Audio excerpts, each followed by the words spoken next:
Salaamullaahi calaykum waraxmatullaahi wabarakaatuh ilahan halkaani daawadayaal waa Sooyaal TV kuna soo dhawaada waraysi gaar ah oo aan la yeelanayno Corneyl Cabdikariin Warsame Xasan Cayrow oo kamid ahaa saraakiishii sagaalka ahayd ee jidgalka loogu sameeyay inta u dhaxaysa degmooyinka Gurceel iyo waliba Balanbale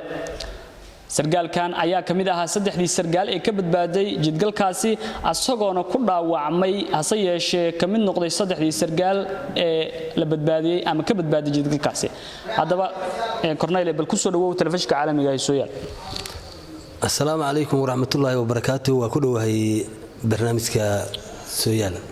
waatahay aad baa u mahadsan tahay Corneyl bal waxaad inooga warbixisaa maantay fursad ayaan u helnay inaan waraysi ama kulankan kula yeelano bal marka hore bal waxaad nooga warbixisaa xaaladii ama dhacdadii aadka u murugsaneed ee ka dhacday inta u dhaxaysa Balanbale iyo Gurceel bal adigoo garanaysa kow ka bilaabaya Bismillaahir Rahmaanir Rahiim anagu ilaahaygi horta naga badbaadiyay baan ugu mahad celinayaa mid kale anagu waxaan ahayn saraakiishii koorsada dugsiga Harqaboobe ku jirtay sagaalkii bishii 12aad baan imtixaankii ku galay u dambeeyay markii imtixaankii aan galay baa macallimiintii waxayna siiyeen 12 bari oo fasaxa anagoo xaafadahanagii markaas sagaalkanagu aan go'aansanay inaan ka soo noqono ayaan 9 saac oo galabnimo waxaan ka soo baxnay magaalada Gurceel 40 daqiiqo markaan soo soconay oo aan ku dhownahay Balanbale ayaa jidgooyana loo dhigay waxaan u nimid wadadii oo xiran ciidan ku gadaaman waa soo degnay maxaa jiraan niri markaan soo degnay oo maxaa jiraan nirina rasaas baa nala ku bilaabay markii rasaastii bilaabatay anigu waxaan arkay gaariga baabuurta horeeyaan waday oo dhulka taaganahay waxaan arkay 6 nin oo raggeeni kamid oo 6duba dhulka taalo iyo ninkan aan dhaawacmin oo badbaaday oo asaguna meel geesa sii ordahaya ninkii kale oo dhaawaca markaan argagaxay oo yaabay baa mid igu soo baxay xabadu igu soo riday lugtaan midigta boodada iiga dhaceen oo hilibka markaas aan booday anigu bismillaahir rahmaanir rahiim baan iri dhinaca qorraxda ka soo baxdaan u booday waan orday abaar buu xabada iga daba riday ilaahay iguma dhufanin waan cararnay waxay ahayd saacadu 10 saac oo galabnimo ilaa qorraxdu ay ka dhacaysay baan halka qorraxdu si dhacay ka soo baxdaan u sii cararaynay markii qorraxdii dhacdayna wajahada Gurceel ay noogu aadanayd banaadnay 12 habeenkii waa soconay subaxii markuu waagu bariyay oonan inta fariisan wax dadanaanan arag ayaan waxaan ku soo baxnay reer gabar shaah karsanaysan u nimid gabadhii waxaan ku yiri assalaamu alaykum alaykum salaam bitri shaah iyo BNC baan idin telefoon baan ka qaatay markaasaan waxaan dalbay dad waa tahay waa u gudbi doonaa balse waxa tiri waxaan kamid ahay saraakiil halkaas loogu soo xiray koorso bal marka hore waxa faahfaahin naga soo saraakiishaas koorsada loo soo xiray intaad ahaydeen deegaanada ay ka kala timaadeen balse bay xaaladaas u ahayd saraakiishan koorsada loo soo xiray waxay ahayd ilaa 80 iyo dhowr bay ahaayeen deegaanka Galmudug bayna ka kala yimaadeen oo deegaanka oo dhan ah waxaan ka wada tirsanayn qaybta 12aad qaybna qaarna waxa laga keenay 13aad qaarna waxa laga keenay 15aad annagu waxaan ahayn ka tirsanayn guutada 15aad sagaalkanagan dhibtu ku dhacday shaniitobnaad baan ka tirsanayn guutada 15aad saraakiishanadan sagaalka oo dhibtu ku dhacday waa tahay waad soo baxdeen waxaad qorshaysateen inaad aad safar soo aadaan tababarku markuu idin xirmay safarkaasi siyaabaha in koorsooyinkan la qaadayo toonbariyo fasaxan la siiyay arintaas ayadu ma jirtay oo reerihiina ku soo booqdo waa jirtaa fasaxan la siiyay toonbari wixii ka dambeeya waxa macallimiintu nagu la ballameen imtixaankiina la ka qaaday natiijadiisii inaan u imaano oo dugsiga ku soo noqono sax waa tahay marka ragiinaan sagaalka ah soo raacay baabuur intee wadateen waxaan wadanay gaari anigu aan leeyahay oo nooha iyo gaari Corneyl dhintay oo Cabdiguuna guuna la dhihi jiray uu lahaa oo ah Barabakis laba baabuur wateen su-aasha aad dadku isku weydiin wax kamid idinkoo saraakiil ah oo saraakiishii weliba qaranka ah oo 9 sargaal ah sideeba dayaca intaa la eeg ama bilaa staff aad u socoteen wallaahi walaal horta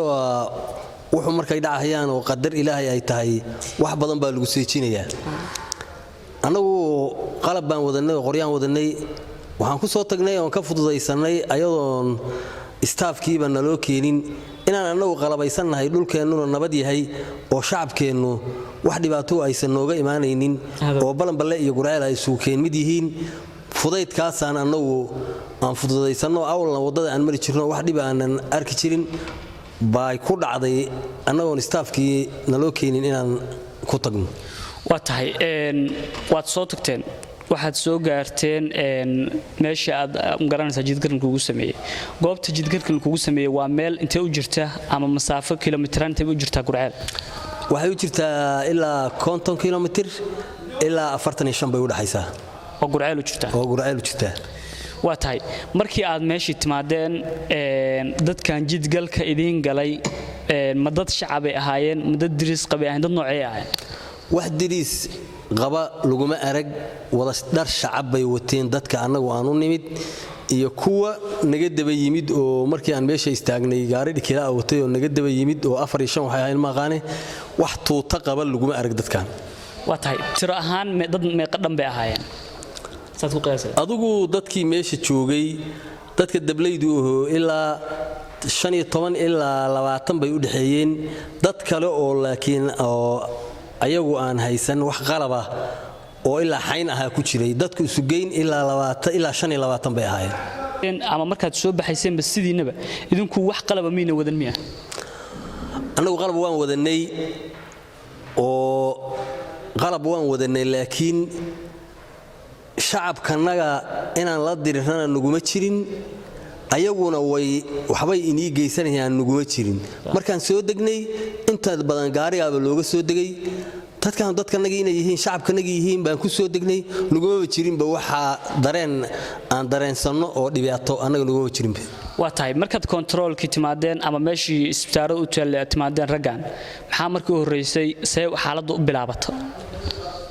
markii labada gaarigayga horreeyey markaan istaagay oo waddadii inay xiran tahay arkay waan soo degay nin gaariga iridiisa qori la taagnaa anaan ragga u soo hordegay assalaamu calaykum baan idhi calaykum salaam buu yidhi maxaa dhibahoo jiraan kuu idhi maxaa dhibahoo jiruu yidhi dad tuuta lahaa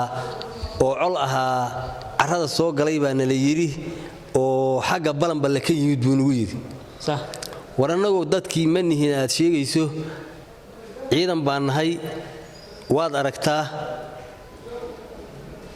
naga wareeji baan ku idhi dhagaxaan iyo isbaaradan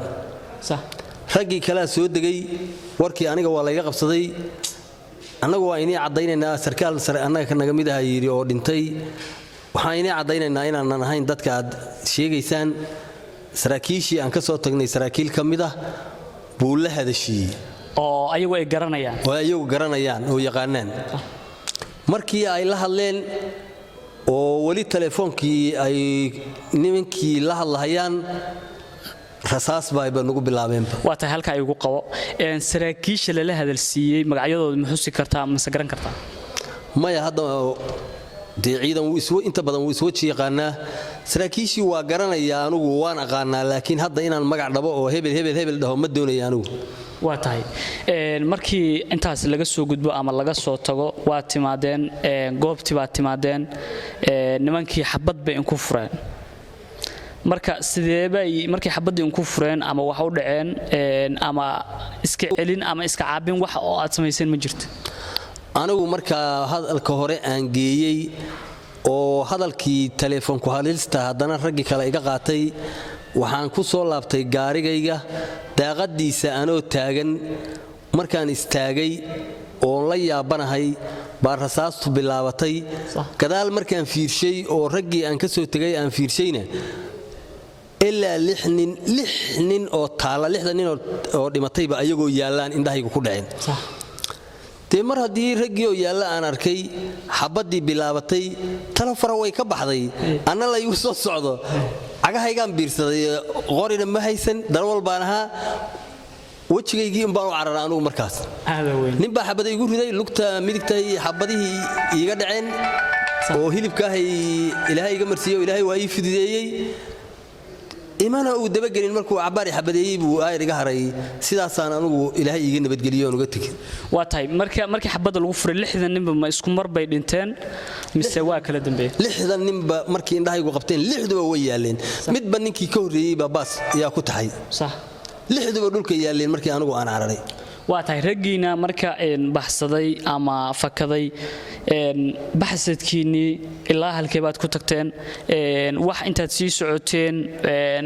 dadaad wacateen ciidan wacateen midna ma jireen annaga markii aan cararnay teleefoonadanadii aniga ninka kaleba waxaan uga cararnay baabuurkaan uga dhex cararnay wax telefoona maana wadanin dhinaca quraacda ka soo baxdo oo laygu yiri balli cad baa ku aadan xaggeedaan u cararnay wajahada dhagaxa markaan marayno baan leexanay subaxii dambaa dad iyo telefoon markii waagu bariyo subaxii dambe ahayd baa annaga nooga hora oo Gurceel agtiisa marayno intii ka horeysay waxba ma arag anigu waa tahay markii aad Gurceel baa tagteen la geeyay taliskiini iyo qaybtiini markii xaggan la geeyay maxaad kala kulanteen ragiini ama saraakiisha kula socotay la laayay intaba wallahi walaal annaga horta subaxii markii anigu telefoonkaan helay cid kale telefoonkooda ma haynin wadaad abtigay ah oo degan magaalada Gurceel baan wacay asagii oo dadkii habeenkii aad noo raadinayay kamid ahaa meeshiina ka dhaqaaqin uu yiri isla markiiba asoo gaari watuu noo yimid xaafad diisaan tagnay xaafadii markaan tagnayna kulli abti waa la soo wada wacay saraakiisheenii saraakiil kamid ah oo baabuur wadato yaacaysa noo timid ayagii baan qaaday dhuusmareeb bay noo qaadeen habeenkii waxaan hooyanay jaamacadda dhuusmareebeed aniga iyo ninkii kale oo aan dhaawacnayn wiilka kale oo dhaawacan gees gaar oo cararay nalama soconin laba kaliya aan ahayn habeenkii meeshaan ku hooyanay ammaanduulaha qaybta subaxii noo yimid waa is salaanay waxaan ku niri annagu waxaan aadaynaa xaafadahanagii halkaan ma joogi karno haya nabad allah yiri wax kale oo dawladda ka socdo oo ama noo yimid ama xabad kaniiniyana allah ka dhigay daawo aan ugu biiriyay ilaa iyo hadda meel aan ku xusanahay yaqaanana ma jirto haba yaraatee waa tahay waan u soo laaban doonaa kuleyba waxyaabaha hadda jira ama waxyaabaha kala kulanteen taliskii laakiin markii laga soo tago warar waxa jira bulshadu ay aad isla dhex marayso oo ah in mishinkiina qayb kamid ah laga soo abaabulay xirada ka tirsanaydeen arintaas maxaa ka jira walaalow horta waxa jira ilaahay baa og aniguna nin weyn baan ahay nin mas'uulana waan ahay wax aanan hubin oo waxba ka ogeyn inaan wax ka sheegana ma doonayo qof aan eedaynayo leeyahay saaka xeradii saraakiishii saaxiibada aan ahayn baa in soo dabagalay oo ayaga in dhibaateeyay oo anigu cad oon hayana ma jirto haba yaraatee waa tahay markii intaasi laga soo tago waxaa jirtay in markii aad Gurceel timaadeen saad sheegtay dhuusamareebna la keenay dhuusamareeb markii la keenay taliskii qaybta 12aad maxaad kala kulanteen arintii iyo sidee ugu howlgal ragii la laayay ee asxaabta isku ragaadahay intaba annaga taliyaha ammaanduulaha qaybta subaxii dambe habeenkii markaan hooyanay salaan noogu yimid waana is salaanay markaan is salaanayna waxaan u sheegnay inaan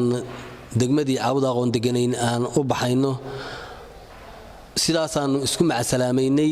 wax kale oo salaantaas ka baxsan oo isugu nimidna haba yaraatee ma jirto inaad tuhun qabteen ah in la dhibaateeyo inaad waraaq aad u sii dhiibteen taliskiina oo aad leedihiin shaki baan qabnaa oo in nala laayo ah oo aan ciidanka ka tirsanahay dhexdeena ma jirto arrin wallaahi walaal anigu waraaqdaas waxba kama ogeyn waraaq anigu aan dhiibayna ma jirto ogaanshahaygii waraaq la dhiibay oo shaki oo anagu taliska u qornayna ma jirto de rag uu badnaaya hadda rag gaar ah oo qoriyaayo dhiibiya ma garanaya aniga laakiin aniga ogaanshahayga wax waraaq ah oo dhiibnay iyo wax aan baqdin oo qabnay oo shaki oo nagu jiray ma jirto haba yaraatee waa tahay markii intaas laga soo gudbo rag baa muddo la joogaa ma garan kartaa maadaama aad ciidanka aad kamid tahay ragii la laayay saraakiisha ilaa hadda dad loo soo qabtay oo saxo aad xogtooda haysid walaalow anigu maqal mooyaane waxbaa la soo qabtay dad 7 iyo 8 wax lagu sheegayo baa la soo qabtay waa laygu yiri inay ayaga yihiin iyo inay hadda dad farmashin oo laga shakiyo yihiin ma kala sheegi karo maqalkaas aan maqlay mooyaane waxaan anigu ogahay oo arkay oo aan leeyahay waan arko waa xaqiiqo ma jirto waa tahay ma jirtaa wax idinka xiriir damba ah ma soo tagteen Cabduq baad maadeen taliskiini qaybta 12aad talis guud oo Soomaaliya cid xiriir in la soo sameysay hadii ay noqoto raggi dhaawac oo gaaray iyo hadii ay noqotaba dhinaca kaleba maya wax haba yaraatay aniga shakhsiyan waraysi ila soo yeeshay ma jiraan oo dawladeennii ama ciidankeennii aan taliskeenni aan ka tirsanaa oo waraysi ama ila yeeshay ama ogaansho oo ila soo yeeshay oo joogitaankanaga iyo daawadanada ka warqabay haba yaraatay ma jirto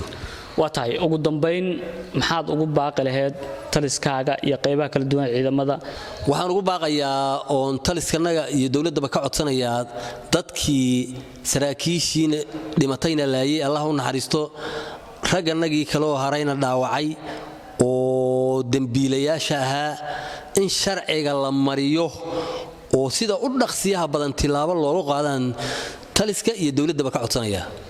aad baa u mahadsantahay guud ahaan badawadayaal intaas ayayna ku soo afmeeraynaa barnaamijkayga ama waraysiga iyaga gaarka ah oo aad kala socoteen telefishinka caalamiga ah Sooyaal xaruntiisa dhexe ee magaalada Cabudwaaq waraysiga waxa idin la socodsiinayay anigoo ah Mahad Bashir Cismaan Mahad Xiliif waxaana ku waraysanayay Korneyl Cabdikariin Warsame Xasan Cayrow oo kamid ahaa saraakiishii sagaalka ahaa qaasatan 3 sargaal oo ka badbaaday dilkii ama weerarkii jidgooyada ah ee lagu geystay inta u dhaxaysa magaalooyinka Gurceel iyo waliba Balambale guud ahaan barnaamijkan intaan barnaamij lamid ku kulmayno waa guud ahaantiin iyo bahda Sooyaal TV oo idin leh sidaas nabadgelyo